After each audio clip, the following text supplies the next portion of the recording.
for systems, for mediation systems within itself, and people that are learners in the sense that we're going to talk about, then the demand is there.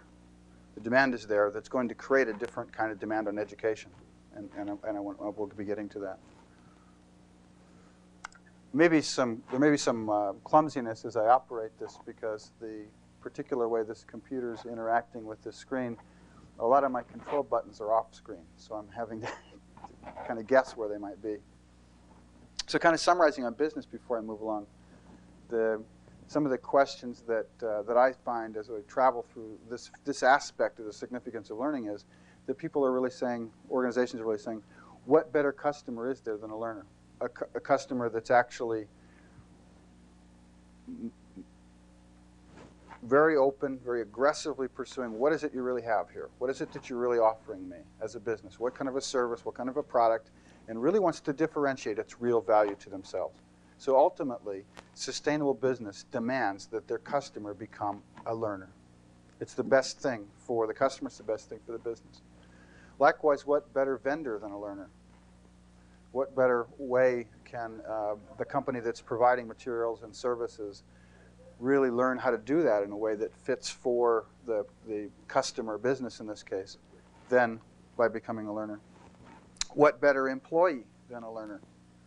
And there's a major shift that's occurred in this. If you talk to a lot of people in human resources within organizations that are starting to get on this learning bandwidth, so to speak, one of the things that's coming up for them is that we used to be interested in hiring people that knew how to do the job. And that's starting to die away. We are starting to be much more interested in hiring people that we think can learn with the job. And again, that's a major shift, and we'll get into that more. That's the shift between producing and requiring knowers and producing and requiring learners, which is radically different, and the shift that we're in the middle of right now.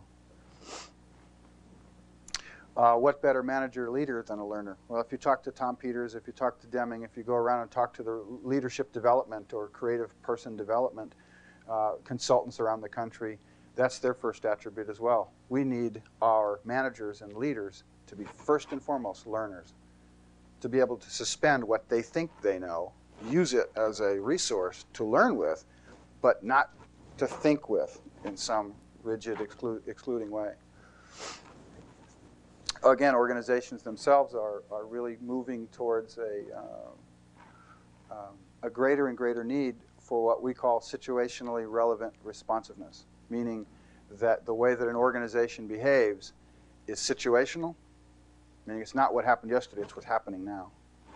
It's relevant to that situation, and it's appropriately responsive. Now, when you take all of those words out of the business language and drop them back to how is it that relates to a human being, that's learning. Right? This is something that's being expressed in a lot of different ways right now, both in the just-in-time movements. Perhaps you've all heard that buzzword phrase moving through the business world, and total quality management. Both have at their core that an organization is better learning. The organization as a matrix of mediation systems is a rather new thing. That's one of the things that we're working on in an organization called Diacom, which I'm a part of. And I'll give you a thought experiment to get some better idea of what I mean by the significance of learning to organizations, which we're going to leverage off as the conversation goes forward. That if you were to take this building here, let's take this place right here, scoop up all the people and put them on the lawn, and then look into the building, you'd find, well, we've got phone systems, right? We've got power systems. There's the physical distribution of the cells or offices or workrooms. There's probably some degree of computer networking, sharing of resources. At the administrative level, there's policies and procedures and ways that we have to account for things. There's, if you will, if you looked at all of that without the people, if you took the people out of an organization and looked at the organization, what you really find is that you have a matrix of mediation systems, things that connect up people so that aggregately, together, something is produced. The organization really is a whole bunch of people and a very complex matrix of mediation systems which connect the activities of these people towards the common good and purpose of the organization. Now what's being learned right now is that an organization's efficiency is really directly related to how well those mediation systems sustain mutual learning.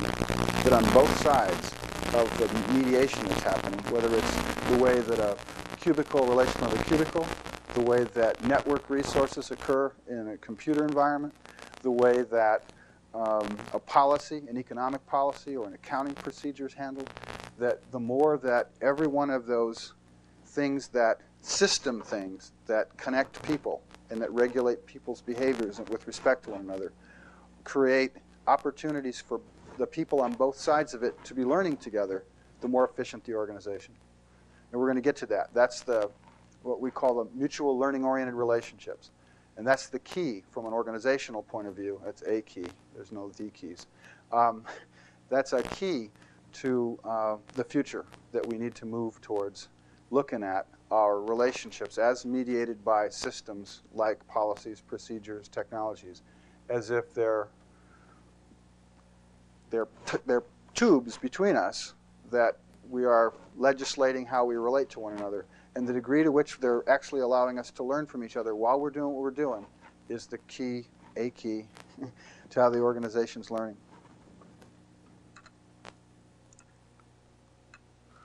So, to kind of capsulize and put aside on peg one then, the business of business, or the only sustainable advantage, that throughout this country, and indeed throughout the world, organizations, for many, many reasons, based on many different types of research, within, without, bottom line, practical, financial analysis, university research, are focusing and narrowing into this. The only sustainable advantage is learning. And that's going to become a major driver with major economic force behind it that's going to be a major contributor to what shapes the form of education in the future. In addition, and a totally, what I call a jump, which means to kind of, let's leave one domain and jump into another one, and we'll talk about this and later connect them.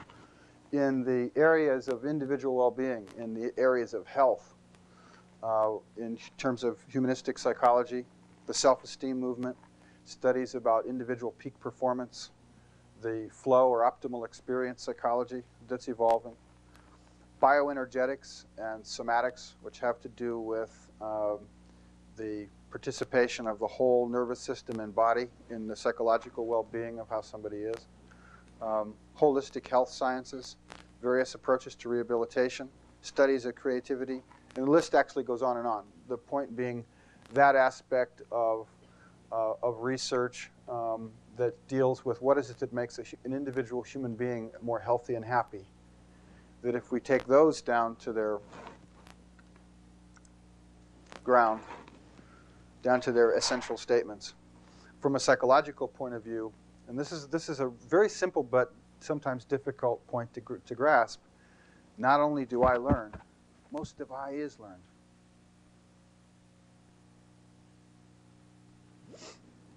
Conditioning is a form of learning that constrains learning. This was something that was really powerful pop for me at one point when really asking this question, what is it that obstructs and what are the obstacles to learning?